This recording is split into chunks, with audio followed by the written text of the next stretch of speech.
విజయవాడలో ఎండలైతే మండించేస్తున్నాయని చెప్పుకోవచ్చు. పట్టపగలు మెట్ట మధ్యాహ్నం నించోవాలంటే కూడా సూర్యుడు బగబగమనుకుంటూ మీదకొచ్చేసే తరుణంలో ఇప్పుడు ఎండాకాలం అనేది ఫుల్గా స్టార్ట్ అయిపోయింది. ఇంకా ఏప్రిల్ మే రాకుండానే మార్చిలో ఎండలు బీభత్సం సృష్టించేస్తున్నాయి. ప్రజలు రోడ్ల మీదకి రావాలంటేనే బెంబేలెత్తిపోతున్నారు. ప్రస్తుతం మనం విజయవాడలోని BRTS రోడ్లో ఉన్నాము. ఈ ఎండలకి ఇక్కడ ఉండే ప్రజలు అయితే మాయమైపోయారని చెప్పుకోవచ్చు. ఎందుకంటే ఒకప్పుడు రద్దీగా ఉండే ప్రదేశం, అంటే నిత్యం వాకర్స్ కానీ ఎవరైనా కానీ మార్నింగ్ నడిచే టైంలోనే ఉదయం 11, 12ంటికి కూడా నడిచే తరుణంలో ఇప్పుడు ఏ ఒక్కరు కూడా ఈ రోడ్డు మీద కనిపించట్లేదు. ఈ ఎండలు అయితే బీభత్సం సృష్టిస్తున్నాయని చెప్పుకోవచ్చు. నడినెత్తి మీద సూర్యుడు ప్రతి ఒక్కరి నెత్తి మీద కూడా నించొని కాపు కాస్తున్నట్టు, వాళ్ళ మీదే సూర్యుడు నిలబడుతున్నట్టు కూడా మనకు కనిపిస్తుంది. చాలా అంటే చాలా బాగా ఎండలు అయితే 40+లో కనిపిస్తున్నాయి. ఎండలు బాగా బీభత్సం సృష్టిస్తున్నాయి. సో ఈ ఎండలకి చాలా జాగ్రత్తలు తీసుకోవాలని కూడా ఒక పక్క డాక్టర్లు కూడా చాలా జాగ్రత్తలు సూచిస్తున్నారు. ఎండలకు బయటకు వెళ్లే ముందు అనేక జాగ్రత్తలు తీసుకొనే బయటకు వెళ్ళాలని కూడా చెప్తున్నారు. ఇంకా ఎండలు ఇంకా ఎక్కువయ్యే అవకాశం కూడా ఉంది. ఎందుకంటే మే నెల ఇంకా రాలేదు, మార్చి నెలలోనే ఉన్నాము. మార్చి నెలలోనే ఈ ఎండలు ఇంత సృష్టిస్తుంటే మే వచ్చేసరికి ఇంకా చాలా ఎక్కువగా ఉంటాయని కూడా వాతావరణ నిపుణులు కూడా చెప్తున్నారు. ఎండలు ఇంకా పెరిగే అవకాశం ఉందని కూడా చెప్తున్నారు. సో ఈ తరుణంలో ఎండలు పెరిగే అవకాశం ఉన్నందున చాలా జాగ్రత్తలు తీసుకోవాలని కూడా ఒక పక్క డాక్టర్లు సూచిస్తున్నారు. వీలైనంత బయటకు వెళ్ళే టైంలో అనేక జాగ్రత్తలు తీసుకోవాలని కూడా చెప్తున్నారు. బయటకు వెళ్లే ముందు స్కార్ఫ్లు కానీ ఏవైనా క్యాపులు కానీ పెట్టుకొని వెళ్ళాలని చెప్తున్నారు. అలాగే కాటన్ దుస్తులు ధరించాలి.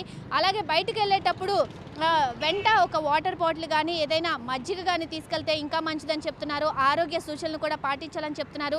ముఖ్యంగా చిన్నపిల్లల విషయంలో చాలా జాగ్రత్తలు తీసుకోవాలని కూడా వాళ్ళు సూచించడం జరుగుతుంది. చిన్నపిల్లలు బయటకు వెళ్లే ముందు అనేక జాగ్రత్తలు తీసుకోవాలని కూడా డాక్టర్లు చెప్తున్నారు. నిపుణులు అనేక మంది కూడా ఈ ఎండల వల్ల చాలా జాగ్రత్తలు తీసుకోవాలని చెప్తున్నారు. ఎందుకంటే వడదెబ్బ తలిగే అవకాశాలు ఎక్కువగా ఉన్నందువల్ల ఈ జాగ్రత్తలు తీసుకోవాలని చెప్తున్నారు. ముఖ్యంగా చిన్నపిల్లలు అలాగే వృద్ధులకి ఈ ఎండలు అనేవి చాలా దెబ్బ కొట్టే అవకాశాలు ఎక్కువ ఉన్నందువల్ల ఆరోగ్య విషయాల్లో కానీ అలాగే ఏదైనా అత్యవసర పరిస్థితుల్లోనే బయటకు వెళ్ళాలని కూడా చెప్తున్నారు. అత్యవసర పరిస్థితుల్లోనే మధ్యాహ్నం అయితే బయటకు వెళ్ళండి, లేదంటే సాయంత్రం వేళ ఈ పనులు చూసుకోవాలని కూడా వాళ్ళు సూచిస్తున్నారు.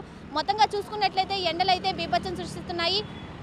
ఇంకా పెరిగే అవకాశం ఉన్నందువల్ల చాలా జాగ్రత్తగా ఉండాలని కూడా డాక్టర్లు కూడా చెప్తున్నారు. నిపుణులు కూడా బయటకు వెళ్ళేటప్పుడు తీవ్రంగా చాలా జాగ్రత్తలు తీసుకోవాలని కూడా వాళ్ళు సూచిస్తున్నారు. ముఖ్యంగా యూత్ అయితే ఎప్పుడు రోడ్ల మీద తిరుగుతూ ఉంటారు కాబట్టి వాళ్ళు పని పాట లేకుండా రోడ్ల మీద తిరిగే అవకాశం ఉన్నందువల్ల వాళ్ళు కూడా పని ఉంటేనే బయటకు రండి, పని లేకపోతే ఎవరు కూడా బయట తిరగొద్దని చెప్తున్నారు. ఉదయం 11, 12 లోపే పనులన్నీ ముగించుకొని అలాగే సాయంత్రం 4, 5 వేళ బయటకు వెళ్ళాలని చెప్తున్నారు. మధ్యాహ్నం 2 గంటలు 3 గంటల సమయంలో ఎవరు కూడా రోడ్ల మీద కనిపించే పరిస్థితి అవకాశం కనిపించట్లేదు. అత్యవసర సమయాల్లోనే బయటకు రావాలని కూడా చెప్తున్నారు. ఈ చిన్నపిల్లలు ముఖ్యంగా ఇప్పుడు స్కూల్కి వెళ్ళే హాఫ్ డే స్కూల్ ఉంటాయి కాబట్టి వాళ్ళు కూడా స్కూల్కి వెళ్ళి వచ్చే టయానికి ఎండ బాగా పెరిగిపోతూ ఉంటుంది కాబట్టి వచ్చే టైంలో వాళ్ళని గొడుగుల కింద తీసుకొస్తే మంచిదని కూడా చెప్తున్నారు. అలాగే వాళ్ళని చాలా జాగ్రత్తగా చూసుకోవాలని కూడా డాక్టర్లు సూచించే పరిస్థితి నెలకొంటుంది. అలాగే ఆరోగ్య విషయాల్లో పుచ్చకాయల విషయంలో కానీ అలాగే కర్బూజా విషయంలో కానీ అంటే లిక్విడ్స్ తీసుకుంటే ఇంకా మంచిది. ఎందుకంటే